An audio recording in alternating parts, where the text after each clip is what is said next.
nuestra ciudad, como seguramente en muchísimas otras, convivimos con conceptos o con nociones, con algunas afirmaciones que las damos como buenas de hecho, sin preguntarnos si es así o no.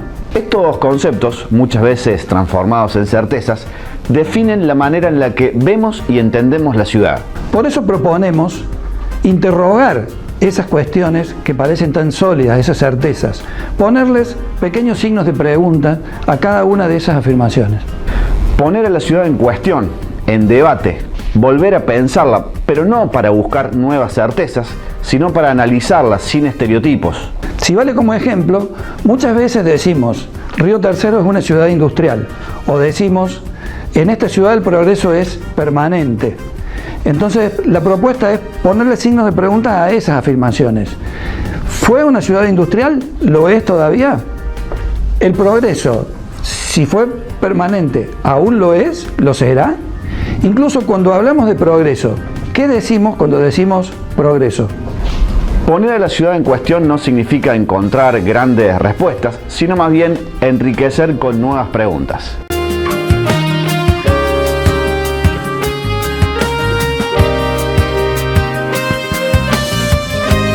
Comenzamos una nueva edición de La Ciudad en Cuestión. Hoy un programa especial en el que vamos a abordar el tema del rock en la ciudad de Río Tercero. Mi nombre es Alexis Sorda, saludo a mi compañero habitual de este programa, Sergio Colauti. ¿Cómo estás, Sergio? Bueno, muy bien, un gusto estar aquí, preguntándonos acerca del rock. Vamos a hablar del rock local, pero quizás lo primero que tendríamos que preguntarnos es, ¿qué decimos cuando decimos rock?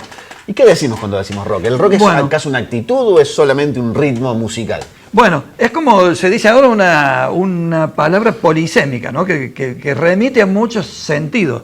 Porque por ahí puede ser un registro musical o artístico en un sentido más amplio, que atraviesa generaciones, pero también se podría decir que corresponde a una generación, la que tiene que ver con los 60, con los 70, y que está anclada ahí. Bueno, es decir, la misma mención del rock ya produce un debate acerca de su sentido.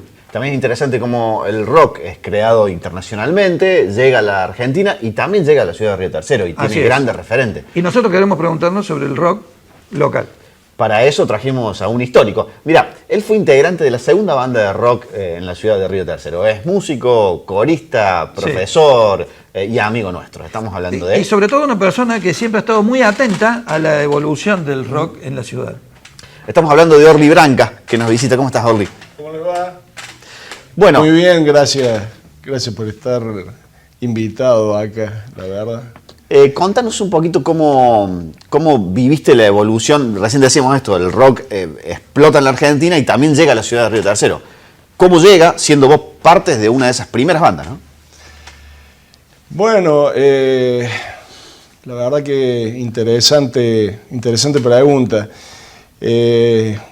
Unos jóvenes muy inquietos en los 70, comienzo de los 70, 72, por ahí, 73, Renzo Bacotto, el flaco von Ascheberg y el otro chico Biondi, que ya está fallecido, formaron una banda que se llamó Moctezuma. Anteriormente hubo un proyecto de banda que lo había hecho, también lo había creado Renzo Bacotto con Gonzalito, que conocemos nosotros porque el Papa tenía una sala de juegos donde había flipper y había esos fueron como los comienzos. Después por una serie de cuestiones terminan siendo 3 y después hasta 5 los Moctezuma, ¿no? Ahí se forman en los 72 aproximadamente, 73 la primera banda, ¿no? Muy naciente en la Argentina también, digamos. Sí. ¿Cómo? O sea, era el momento en que nacía en la Argentina. Sí, ¿verdad? ponele un año después, porque siempre todo de Europa nos llegaban las cosas tarde, después acá a Río Tercero o a Córdoba llegaban las cosas tarde de Buenos Aires, siempre teníamos un poquito de retraso con todo, ¿no? Pero bueno, sí, más o menos. ¿Y dónde se aprendía? ¿Dónde sacabas esa influencia? Mirá, hay que remontarse a viejos artilugios. Por ejemplo, he tenido unas charlas con Renzo no hace mucho tiempo y bueno, era muy difícil tener poder escuchar, porque había que tener dinero también en ese momento para comprar un tocadisco, un Winco, para ponerle un disco de vinilo arriba, que por lo general eran los simples o los singles, que eran los chiquitos porque eran económicos. Por ahí había alguno que tenía mayor poder adquisitivo y podía comprar un long play, un larga duración y escuchar. Eso solo para escuchar, me imagino que también es lo mismo para tener instrumentos. Solo para escuchar. Y para tener instrumentos, bueno, por ejemplo, es muy curioso lo de Renzo, lo hemos hablado a fondo esto, porque en aquel momento no había guitarra para zurdos, y él es netamente zurdo, ¿viste? Entonces era todo un problema, ¿no? Bueno, ahora hay zurdos que tocan directamente dando vuelta a la guitarra, sí. En aquel momento no había, ya era un discriminado desde el vamos, ¿no? Bueno, vos formaste parte de la segunda banda. Yo formé parte de la segunda banda. Contame cómo surgió, cómo eran aquellas épocas, digamos, ustedes ensayaban, había lugar para tocar, había gente que iba a verlos, o digamos, pintarnos ahí un panorama de cómo... Bueno, en realidad fue como en el año 75, 76, por ahí estaba Sergio Marco y Lali D'Amicheli que estaban tocando y les hacía falta un baterista y era una cosa curiosa porque uno iba a la pileta del Club Casino y todas las casas de los chicos estos estaban ahí sobre el paso, ¿no? Entonces por ahí un día escuché y me metí y dije, ve, una batería. Entonces así empezamos, ¿no? Con una caja y una lata de Nesquik, le decíamos, Nesquik era el chocolate para los chicos, era el Nesquik que venía, ese era el plato con el que tocaba, ¿no? Y conseguí un bombo que no tenía parche, o sea, era bastante rudimentario todo. ¿Se arrancaba con canciones propias o se arrancaba todo propio, no existían los covers, y lo mismo pasó con Moctezuma, por ejemplo. Esto es muy bueno de destacarlo, ¿no? Porque... en realidad no se copiaba nada, si bien uno escuchaba música venida de afuera, pero no se le daba a uno por interpretar los temas después quizás más adelante, más en los 80, por ahí, sí. Sí hubo reversiones, pero igual es una característica también del rock argentino, no hay bandas que se dediquen solo a hacer covers, digamos. En general las bandas surgen con sus propias canciones. Totalmente. Y esa genética también estuvo presente en el rock local. Y porque se cantaba en castellano. Totalmente, es así, sí. Nosotros teníamos unos 15 temas aproximadamente, lo mismo, Moctezuma tenía una cantidad mucho mayor de canciones, ¿no? Y bueno, ese era el plus, creo, que uno lo ve ahora, a lo mejor en ese momento no le parecía tan importante, pero hoy analizando, teníamos 15 años y hacíamos temas nuestros, malos o buenos, pero eran nuestros. ¿De qué hablaban aquellas canciones? ¿Abordaban cuestiones de la ciudad? ¿Abordaban cuestiones más personales? Sí, era un popurrí de cosas, ¿no? Si bien no estábamos al palo protestando, pero siempre había alguna cosa o había alguna historia. Siempre hay una historia para contar, ¿no? Una mirada crítica, digamos. Sí, claro. Había alguna mirada crítica, de eso se trata el rock, ¿no? Sí. O sea, en lo escrito, en la poesía, en la cuestión crítica, en lo que sea, en la protesta y en la música, también con ciertos estándares que lo he discutido con Sorda más de una vez. Pero bueno, creo que el rock es eso, ¿no? Así es. Y bueno. ¿Recordás de esos tiempos iniciales, digamos? ¿Algún evento, un recital, un encuentro, algo que vos puedas calificar como significativo en esos años? Significativo fue cuando había conseguido el Cine Casino para hacer el recital después de más de 2 años aproximadamente de ensayo con todos temas nuestros, que uno de los integrantes de la banda dijo, no, yo no toco, y se terminó y no hubo. ¿No? Es una cosa que a mí personalmente me marcó de por vida, porque uno venía con toda esa ilusión, ¿no? Eso fue, creo que, un hito, no solamente en lo personal y en lo grupal, sino también había mucha gente que nos seguía, había mucha gente. ¿Pero ese fue un recital de la banda de ustedes solos sí, o de sí, otras sí. bandas? No, Elefancia. Elefancia. Ese iba a ser un recital en el Cine Casino que bueno, finalmente 2 semanas antes se suspendió. O sea, el recital que no fue. El recital que no fue, el recital que no fue. Claro. Y si tendrías que marcar la evolución del rock en Río Tercero en hitos, en etapas, ¿cómo lo dividirías? Bueno, importante, ¿no? Primero hubo otra banda después, de la cual formé parte, fue muy efímera, donde estaba Tincho, sí, Claudio D'Amicheli, mi cuñado Goyo González y yo. Y eso fue muy efímero, como decía, en un momento se separan y Tincho y Diopo se van a Córdoba, y es cuando Paco Ferranti también decide irse a Córdoba y le propone a Goyo también, le hizo una propuesta 1 o 2 veces a Goyo de formar parte ahí de una nueva banda, y Goyo no agarró viaje. Y bueno, lo que la postre sería con el Hueso Horseman, la primera formación de Proceso Ricuti, ¿no? Y otra cosa... Que ahí hay como un hito para el rock. Sí, local, sí, ¿no? Totalmente, es el punto de inflexión, me parece, ¿no? Si bien hubo cosas importantes como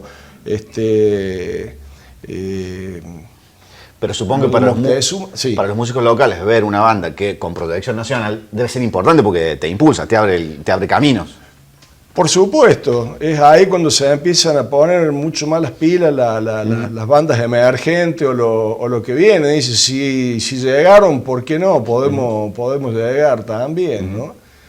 Pero bueno, después hubo innumerable cantidad de anécdotas, ¿no? Pero ya más referidas a cosas muy íntimas Y de las actuaciones de bandas importantes que tocaron en la ciudad, ¿cuál recordás como la más importante para vos? Digamos? Y bueno, yo las vi a todas en la ciudad. Serú Girán creo que fue, sin lugar a duda, ha sido la banda, junto a Jade de Spinetta, han sido las 2 bandas más grandes de la República Argentina, ¿no? Actualmente. Que además tocaron. ¿Cómo Que además tocaron en un momento en el que estaban en pleno auge. Sí, estaban en pleno auge, pero bueno, estuvo Hit, estuvieron los Paralamas, Patricia Sosa, estuvo Lito Nevia en Hot Point, que lo tengo filmado en el 91, 92 me parece. Estuvo Porchetto, estuvo León Gieco 2 veces. Pedro y Pablo en 9 de julio. Estuvo Pedro y Pablo el 9 de julio, que también lo vi, vino Piero, todo eso con la venida de la democracia fueron los primeros, ¿no? En Hot Point muy concurrido, de Baglietto con Silvina Garré. Sí, ahí... Que en un momento presentaron a un tecladista, ¿cierto? Muy flaquito, que tocó un par de temas, que era Fito Páez. No, yo te voy a contar, esa historia te la cuento porque la vi personalmente. La previa de ese recital de Baglietto la hacemos con Culín Carvalho, cantando 5 temas cada uno, y nos subimos después los 2 finalmente para tocar El Fantasma de Canterville. Cuando estamos los 2 tocando El Fantasma de Canterville, sentimos que alguien nos estaba acompañando con el piano, pero no sabíamos quién era. Bueno, acá fíjense el valor de la cuestión. Pero eso fue nada comparado con lo que le pasó a Culín, que le pide prestada a Juan Carlos Baglietto la Ovation, una guitarra muy codiciada por todos los músicos en esa época, y con cuerdas de nylon, y Baglietto accede a prestársela. Y cuando estábamos cantando El Fantasma de Canterville, Frank le corta la primera cuerda de la guitarra. No quiero ni contarle cómo estaba Baglietto porque quería subir en ese mismo momento. Y hay otra cosita más también. Paco Ferranti todavía no había cantado en público, porque Paco arrancó un poquito después que el resto.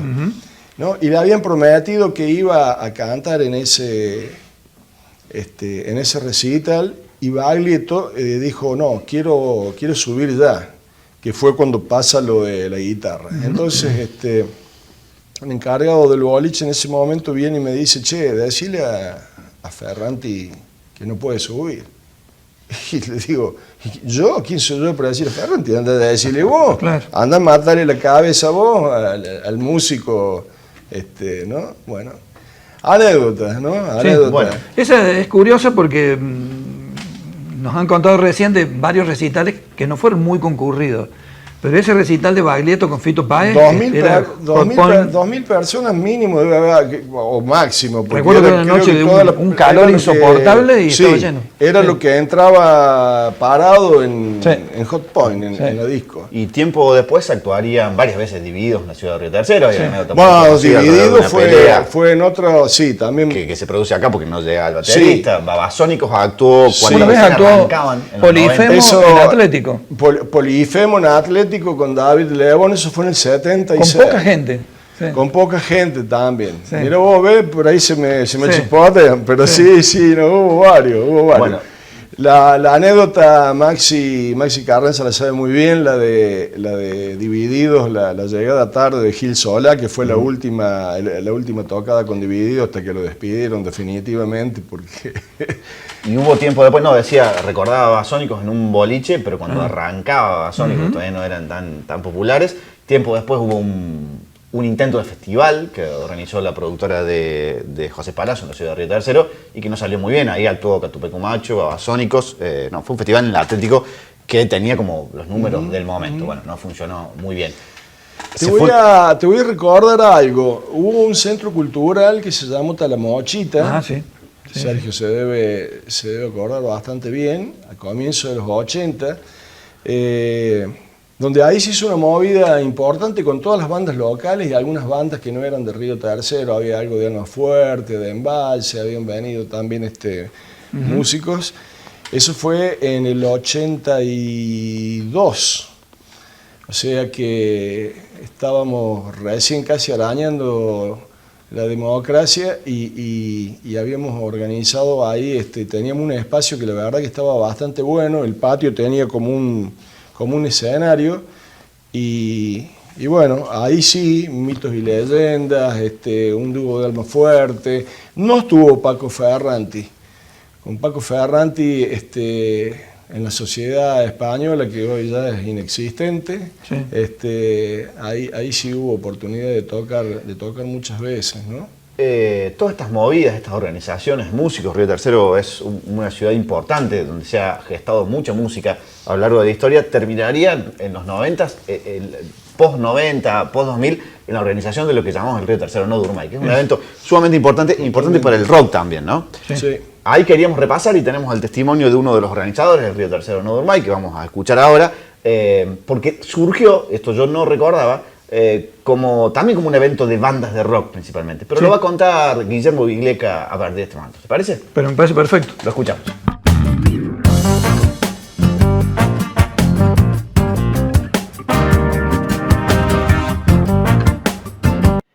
En los años 2000, 2001, se buscaba espacios de expresión a través de bandas de rock, porque no había en ese momento espacios donde tocar, y ahí recuerdo que la familia Mercado realizaba un evento muy recordado, que es para el Día de la Música, un evento que lo convocaba ahí al frente de su comercio, y que convocaba muchas bandas de rock, pero también Joaquín Mercado en aquellos años generaba dentro del espacio de la Luciérnaga un encuentro de rock, de bandas de rock, uno por mes, que eso generaba un ingreso también para el sostenimiento de esa institución, la Luciérnaga, y también era como un refugio de encuentros, ya que no había espacios para tocar. En aquel entonces, en aquellos momentos, apareció un gran personaje que fue el padre Marcos Aguirre, que estaba en el Ceferino, hoy está en La Rioja, y nos propone hacer un evento masivo porque existía en Buenos Aires, Buenos Aires no duerme. Entonces con otra gente que era habitué de esos espacios, que bueno, recuerdo Franco Badino, Raquel Piedrabuena, bueno, entre tanto éramos un montón, surge la posibilidad de hacer algo parecido, que era Río Tercero no duerme. Después un personaje que todos queremos acá en Río Tercero, que es Jorge Brondo, lo bautizó como Río Tercero no durmai, y así es que transcurre ya 21 años de aquella posibilidad. Pero al principio, y esto vale destacarlo, los primeros años del no durmai, el gran porcentaje de músicos era más del palo del rock. Después se fue ampliando, como se fue desarrollando el encuentro en sí hacia otras artes, como las artesanías, lo audiovisual y en todos los géneros de la música. Pero en principio, incluso cuando iba muy poca gente, era más de las bandas de rock. Inclusive se decía, es un encuentro de bandas de rock o es un encuentro rockerito, digamos, rockero.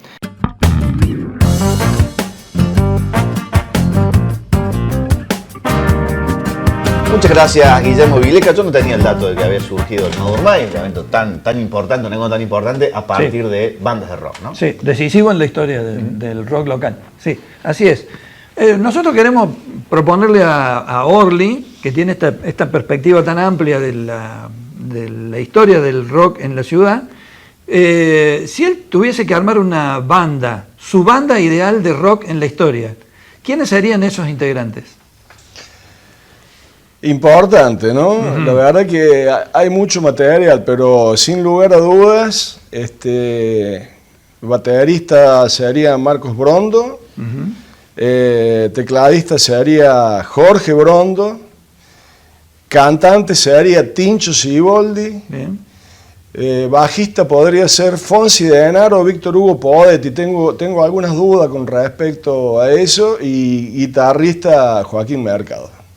Muy bien. ¿Y tecladista? Si hay en esa banda, ¿no? Jorge Brondo. Perdón, Jorge Brondo. Ahí está. Sí. Muy bien. Orly, te agradecemos. Hay gente que tiene mucho oficio además también, ¿no? Sí. Hay una cantidad de músicos, atento que hay un montón de músicos emergentes, claro, que son más chiquitos, que vienen bárbaros. Y como músico propiamente dicho, que me encanta prestarle mucha atención es Juancito Tarabella. Bien. Orly, muchas gracias por esta visita. No, gracias a ustedes por esta invitación. Muchísimas gracias. Nosotros vamos a seguir hablando del rock en la ciudad. En un radio tenemos también 2 invitados especiales. Así es. Donde también vamos a abordar un poquito qué pasa con el rock y la movida musical hoy en la ciudad de Río Tercero. Y también la cuestión de género, ¿no? Porque últimamente las mujeres también son parte de esta movida. Hay que decir que el rock se ha construido siempre alrededor de los hombres, ¿no? Seguramente. Así que vamos a tener ese aporte, digamos, actualizado.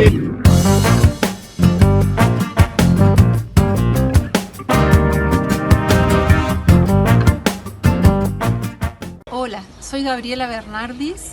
Hola, soy Cecilia Salguero. Soy Sebastián Salguero.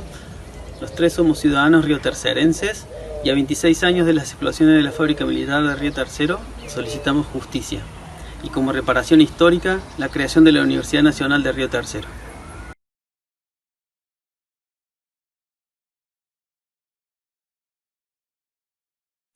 A 26 años del atentado, seguimos pidiendo justicia y reparación histórica para la ciudad de Río Tercero. La Universidad Nacional de Río Tercero es la reparación histórica que solicitamos.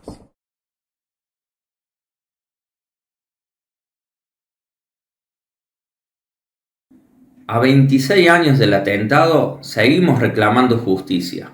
La Universidad Nacional de Río Tercero es la reparación histórica y colectiva que necesitamos.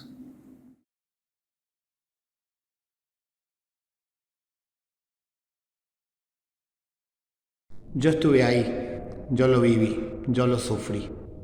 A 26 años del atentado a nuestra querida ciudad de Río Tercero, pedimos reparación histórica. sería ideal que la reparación histórica sea la Universidad Nacional de Río Tercero.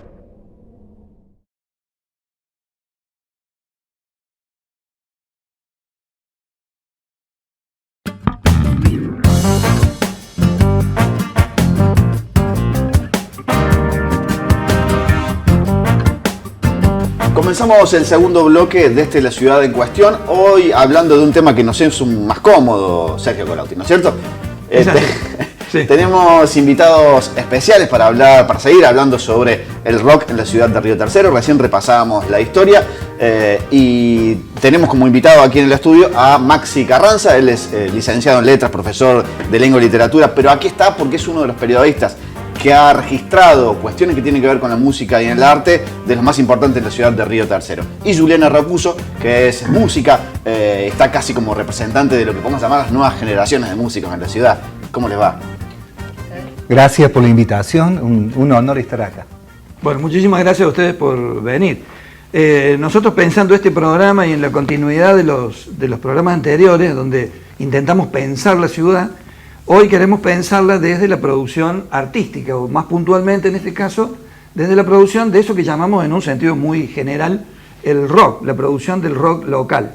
Y nos parece que el rock ha dicho, la ciudad, ha explicado, ha desplegado cuestiones que tienen que ver con la ciudad en su producción artística. Y eso es lo que queremos consultarle a nuestros invitados. Por ejemplo, preguntarle a Maxi, que nos parece que es dentro de los estudiosos del rock local, es el que mejor nos puede responder esto. ¿Cuáles son para él, cuáles son para vos, Maxi, los hitos, los momentos fundamentales en la historia, si se quiere, la corta historia del rock local con respecto a la ciudad?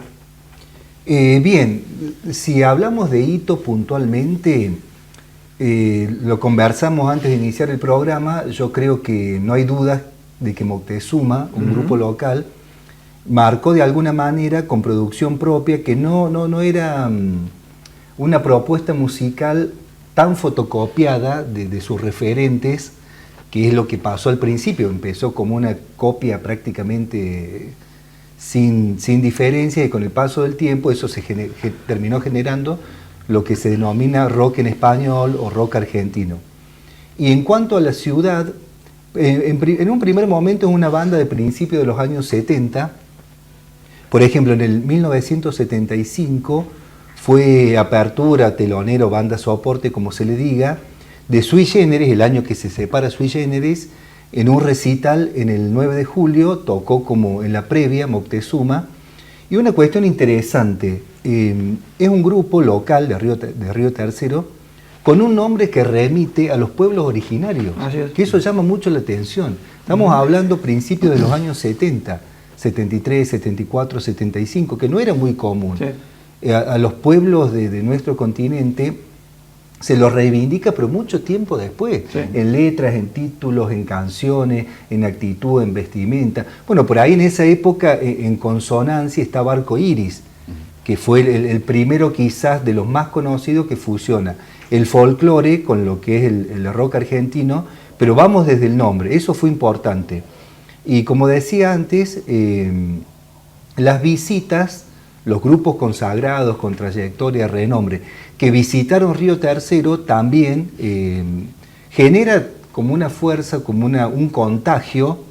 Bueno, hablar de contagio quizás no sea la mejor palabra en estos momentos, pero cuando venían bandas, en este caso fue muy convocante Sui Generis en el 9 de julio, año 75, y un signo de esos tiempos organizado por Centro de Estudiantes de Secundario, sí, que era muy común, hoy no. Y de hecho, posteriormente, año 81, nuevamente Charly García, pero esta vez con Serú Girán, visitó el emblemático Hot Point, que no tuvo convocatoria, lo sabemos, está en varios registros. No hubo más de 200 personas viendo a Serú Girán en su tercer disco y en su mejor momento. Sin embargo, en ese recital en Hot Point estuvo Paco Ferranti, Diopo de Micheli, Tincho Siboldi, Goyo González, Fonsi Denaro, músicos que luego dieron que hablar a nivel provincial, a nivel nacional, con Proceso Ricuti, tanto que a partir de ahí comienza lo que hoy denominan algunos periodistas de Córdoba a Río Tercero como uno de los semilleros de rock cordobés. Y no es exagerado para nada. Bueno, ese relato y esa crónica de la actuación de Serú en Río Tercero está en De todo rock and roll y algo más, libro de Maxi Carranza que recomendamos. Gracias. Y que vamos a repasar después algunas imágenes, porque hay también imágenes de ese... Hay fotos. Hay fotos de, de esa actuación de Serú en la ciudad de Río Tercero.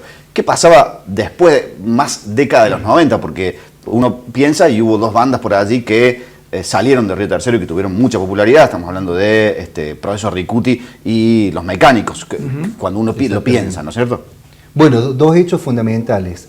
Proceso Ricuti, en la primera formación eran 4 integrantes más un letrista, pero de los 4 integrantes músicos, 3 son de Río Tercero, eran de Río Tercero, los que nombré que estuvieron con Serú Girán, Diopo en batería, Tincho en guitarra y Paco Ferranti en bajo y voz. En realidad Paco, su instrumento natural era la guitarra. Sí. Tocaba el bajo en Ricuti porque estaba Tincho que la rompía y fue un arreglo entre ellos, pero él era su instrumento natural, la guitarra. Que bueno, son los que facturaron, por decir de alguna manera, crearon el mayor hit de la historia de rock cordobés, que es Yo fui el relator de Salto en Alto. Y Signo de los Tiempos, esto como una acotación, Yuyu por ahí se va a explayar más después. El segundo hit de Proceso Ricuti, cuando repartían cassettes en esa época en las incipientes FM de Córdoba y de Río Tercero, era Cecilia No. Sí. Era Yo fui relator de Salto en Alto y Cecilia No, en un demo, en un cassette que llevaban. Y Cecilia No, la letra original, escrita por Dirty Ortiz, que era el letrista oficial de los Ricuti, habla de, esto es importante recalcarlo hoy, de una pareja en la cual la chica no quiere acceder a tener relaciones con su novio, entonces él en una parte, lo dice en la letra, decide violarla.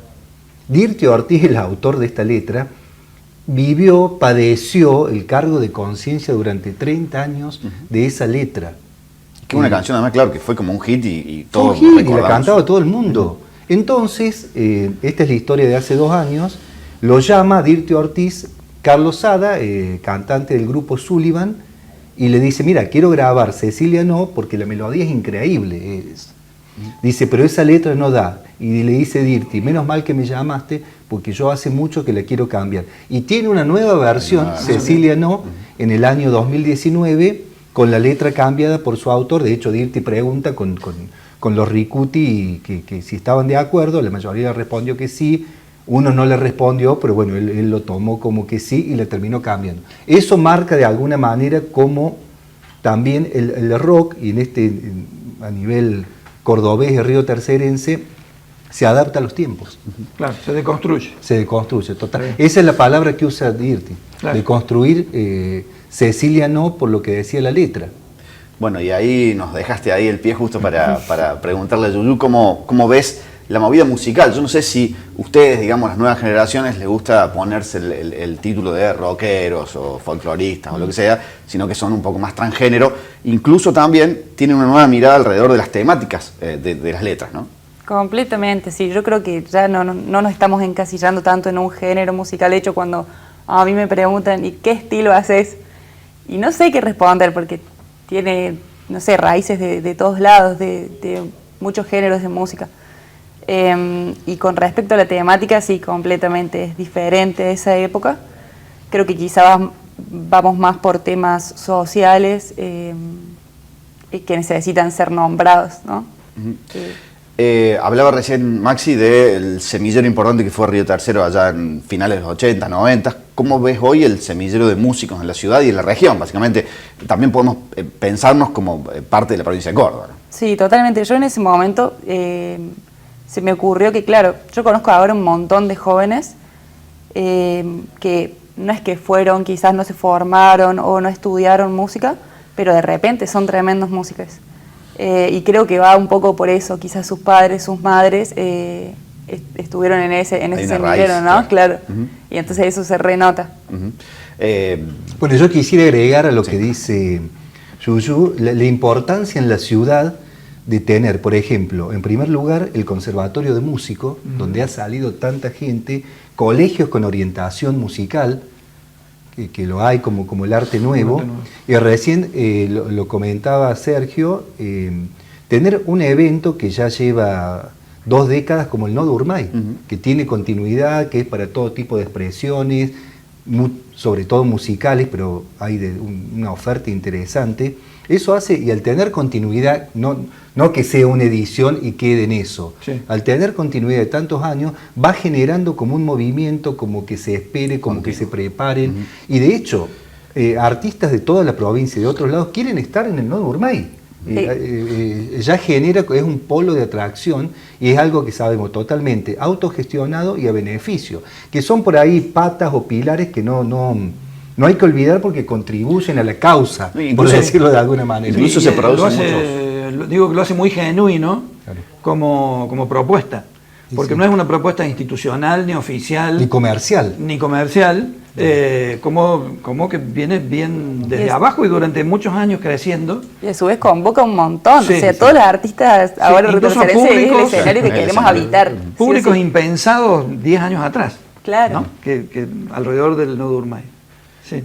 Pensábamos también fuera de micrófono para traer aquí esto de cómo las letras de rock o las letras de música han abordado a la ciudad de Río Tercero o desde la ciudad de Río Tercero. A mí se me ocurrían algunas canciones, no sé, hay una media nueva, Calle Libertad del Viajante, por ejemplo, que habla de nuestra Calle Libertad, pero hay canciones que abordan o que se paran desde la ciudad de Río Tercero para hablar. En esa canción hay un interesante juego con los nombres, porque es la libertad y la esperanza, que es universal, puesta en el espacio local.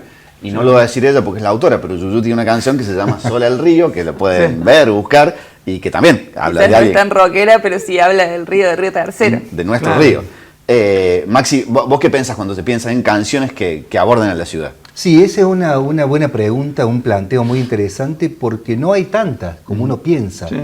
En realidad, antes de comenzar el programa, le cuento a la audiencia, lo conversamos entre nosotros, con el equipo de producción, y no encontrábamos tantas canciones que sean referenciales de lugares, de sitios, como Calle Libertad, como Sola al Río de Yuyu. Y bueno, ahí también, de alguna manera, yo creo que hay como una beta para analizarlo, para tenerlo en cuenta, porque ¿por qué pasa eso?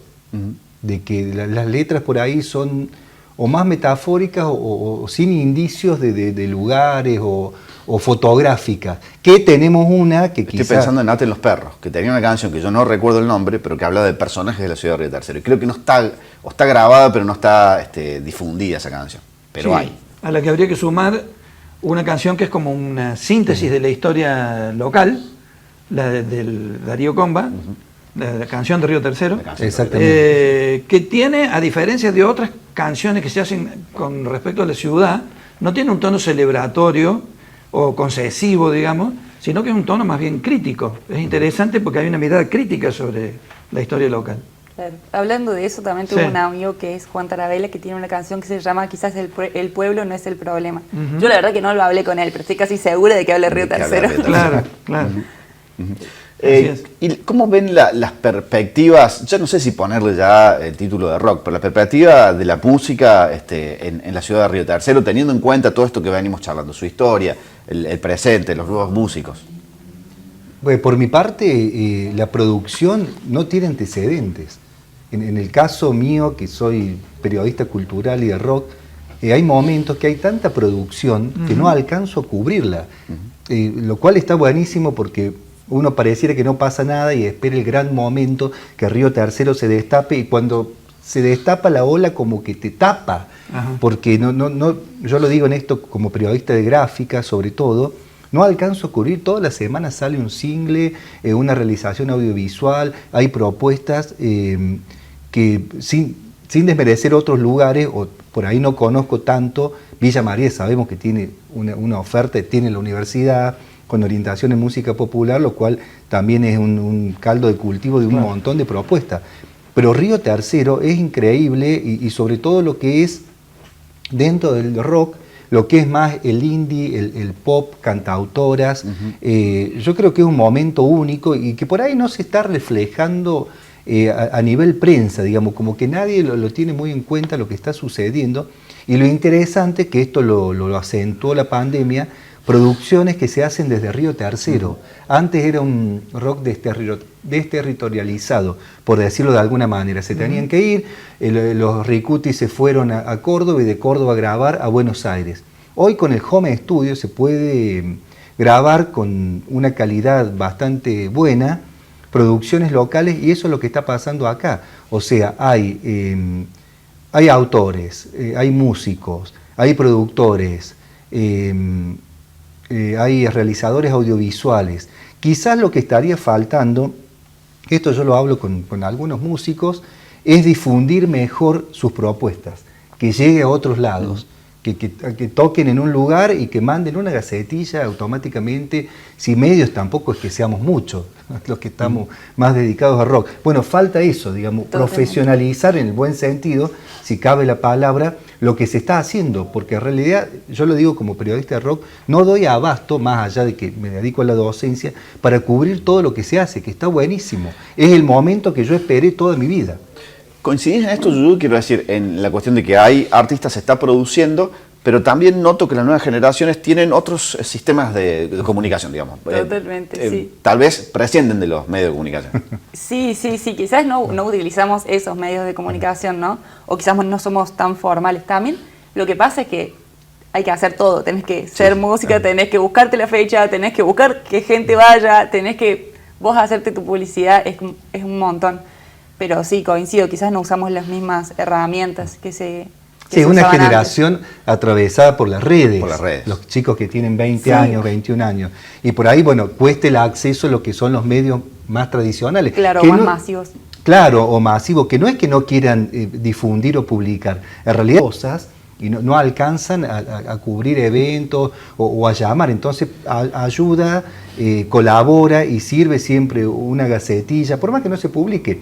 Pero el medio, el periodista le queda y le sirve como antecedente, como data para otra ocasión. Hay un trabajo también muy en red entre los músicos, ¿no? Eso estaba por decir, quizás también, por lo menos acá en Río Tercero, que es pequeño, o en el ambiente donde yo me muevo, es mucho el boca en boca. Nos ayudamos entre nosotros, no sé si tanto estamos como acostumbrados a mandar algo a un programa de televisión, a un programa de radio, como más el boca en boca, invitamos a amigues, o familiares para que nos vengan a ver y así se va moviendo. En cuanto a la infraestructura que tiene la ciudad, ¿qué solicitarían los músicos en general o qué notas vos que solicitan a menudo? En cuanto a espacios, infraestructura, difusión. Y algún escenario fijo un poco más amplio, me parece que estaría bueno, pero que sea fijo, ¿no? Que no sea una vez al año, como el Normay, por ejemplo. Yo creo que nos hace falta eso. Y bueno, quizás un poco más ahí de herramientas para difundir, ¿no?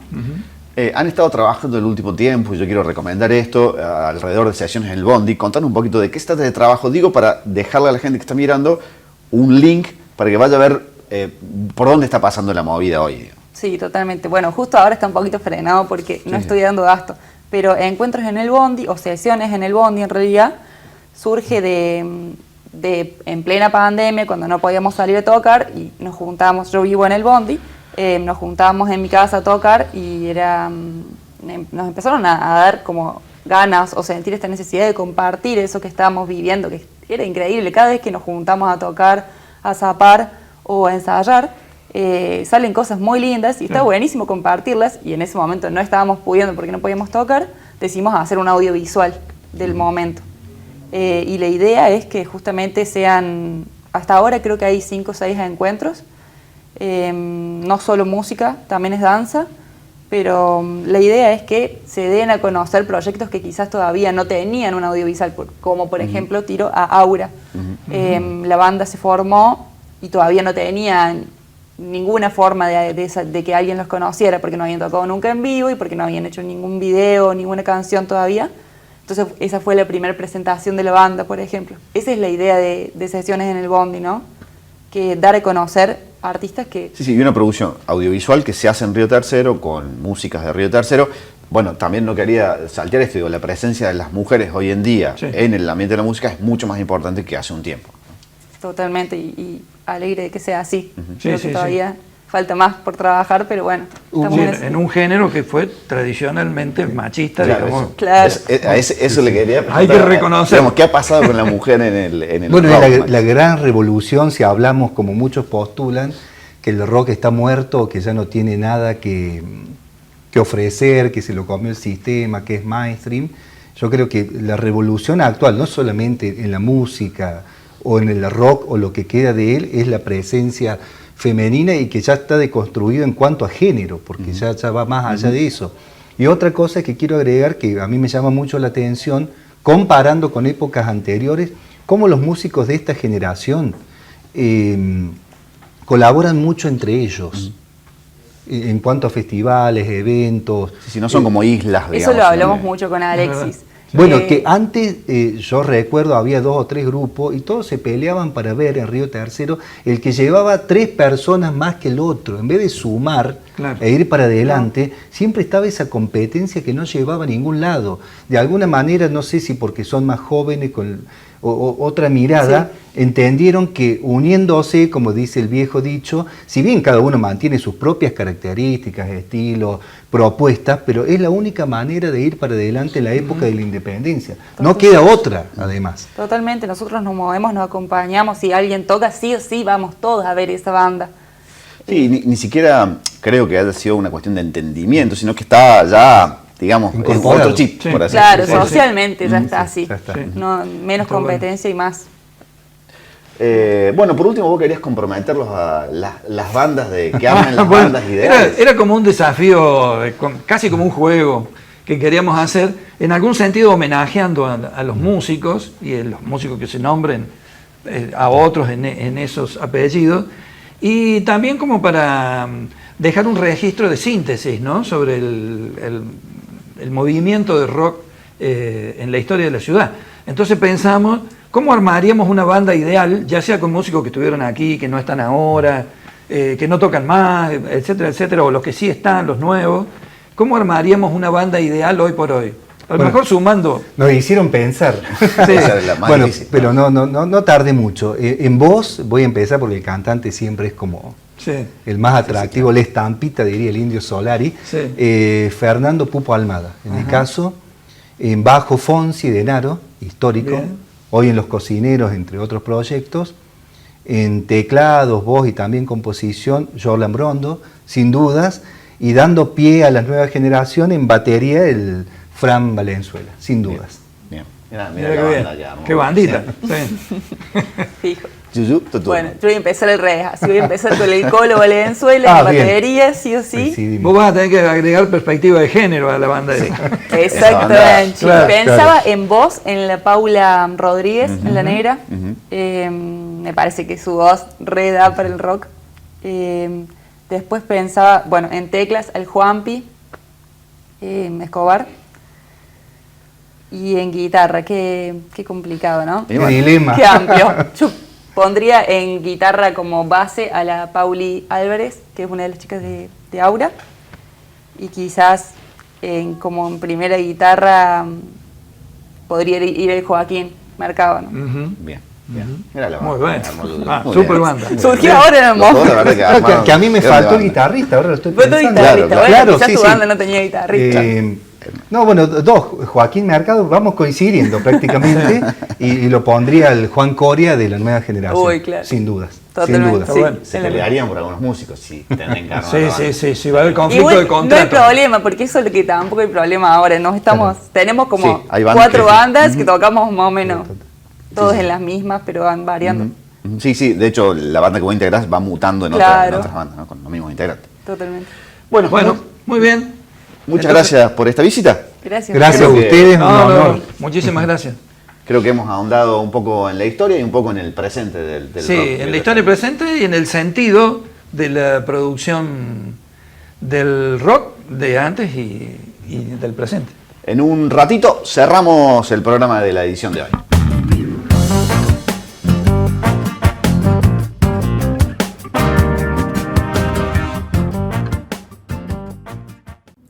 A 26 años del atentado, seguimos pidiendo justicia y reparación histórica para la ciudad de Río Tercero.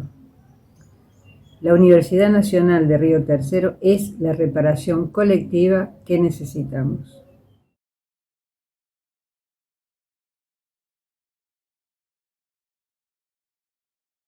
Soy la profesora Camila Rodríguez, miembro de la CTA de los Trabajadores y secretaria de los Pueblos Originarios de la misma, miembro de la Comisión de la Extensión Universitaria de la Universidad de La Rioja en Pueblos Originarios y militante de los derechos humanos. A 26 años del atentado, seguimos reclamando justicia y reparación histórica para la ciudad. La Universidad Nacional de Río Tercero es la reparación que solicitamos.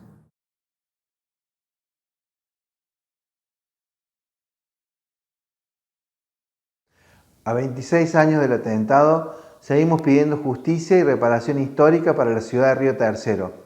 La Universidad Nacional de Río Tercero es la reparación colectiva que solicitamos.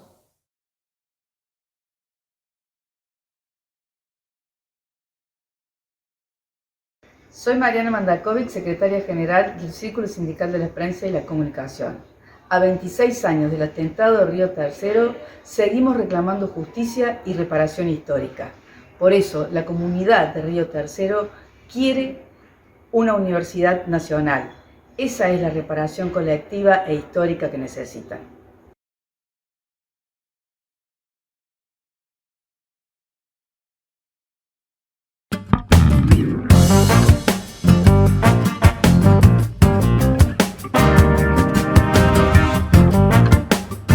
Le damos cierre a este programa de la ciudad en cuestión, en el que hemos hablado del rock en la ciudad de Río Tercero. Ha estado lindo, Sergio, ¿no? Me parece que sí, me parece que fue una entrevistas amenas y, bueno, como siempre, para aprender. Y hemos descubierto ahí un registro alrededor del rock y alrededor de la mirada del rock en la ciudad de Río Tercero. Interesante, claro. O que por lo menos no teníamos. Exactamente, que era un poco lo que estábamos buscando, es decir, el vínculo entre lo que se dice, lo que se produce y la ciudad, qué se dice sobre la ciudad. Pero me parece que también aparecieron, y que es muy importante, nombres, apellidos, digamos, de gente que tienen que ver con la historia y que de alguna manera los estamos no solo valorando, sino reconociendo, ¿no? Al reconocer la historia. Y a la par de los nombres, también hechos, es decir, recitales en la historia, que han sido muy importantes, que han tenido mucha influencia en la música, en los músicos y en el público local. Y me parece que hay un punto distintivo de la ciudad que tiene que ver con el Nodo Urmay, como un hecho distinto con respecto a otras. Sí, también apareció ese diálogo generacional, como desde el surgimiento del rock en Río Tercero, generación tras generación se va dialogando y los músicos mismos van produciendo hechos, bandas, música, eventos, hasta llegar a las nuevas generaciones que, insisto, Río Tercero es como un semillero de buenos músicos, sí, talentosos. Así es. Incluso en algún momento de la entrevista aparecía esto de cómo los músicos de la actualidad hacen un trabajo más cooperativo, que apareció como una nota distintiva también, y bueno, y las posibilidades de un salto de calidad hacia adelante que va a depender mucho de la infraestructura de la ciudad. Bueno, Sergio, muchas gracias por la compañía, por hacer este programa juntos y nos vamos a reencontrar en el próximo. Bueno, un gusto, muchísimas gracias. Nosotros le decimos hasta el próximo programa. Sergio Colauti me acompaña, Alexis Sorda es mi nombre. Agradecemos a toda la producción de Bigleca Producciones. Esto se llama La Ciudad en Cuestión.